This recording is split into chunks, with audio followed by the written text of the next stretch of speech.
আসসালামু আলাইকুম।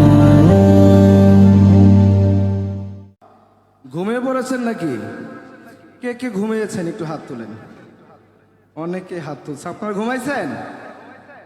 এই কথাটি যদি ডক্টর জাকির নায়েক বলতেন, কিভাবে বলতেন? শুনবারই তো উপস্থিত করুন। আপনারা তো এখানে এসেছেন, কে কে ঘুমিয়েছেন একটু হাত তুল দেখতে চাই। আজকে মৌচাকে যেই অনুষ্ঠানের ব্যবস্থা করা হয়েছে, এখানে আলোচনা করবেন। আলোচনার মধ্যে দেশের যে প্রখ্যাত ওলামায়ে কেরাম আছেন, বাংলাদেশের যে সমস্ত আলেম দিন রয়েছেন, বড় বড় যে সিঙ্গারগুলো রয়েছেন, প্রত্যেকে কিন্তু এখানে আসছেন সঙ্গীত পরিবেশনা করার জন্য। ঠিক কিনা বলেন? ঠিক কিনা? বাংলাদেশের মধ্যে, গোটা বাংলাদেশে যদি আমরা লক্ষ্য করতে যাই, কিছু কিছু জায়গার মধ্যে এই ধরনের কিছু অনুষ্ঠান দেখা যায়।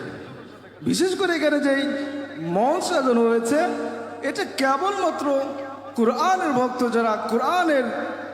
যারা কোরআনের ভক্ত রয়েছে তারা কিন্তু এখানে এসেছেন। কোনো বেদিন, কোনো নাস্তিক কিন্তু এখানে আসে নাই। ঠিক কিনা বলেন? সুতরাং যারা আল্লাহ এবং আল্লাহ রাসূল সাল্লাল্লাহু আলাইহি ওয়াসাল্লামের পক্ষে থাকবে, তারা কোরআনের পক্ষে থাকবে, তারা দ্বীনের পক্ষে থাকবে। ঠিক কিনা? এটা হচ্ছে ডক্টর জাকির নায়েকের।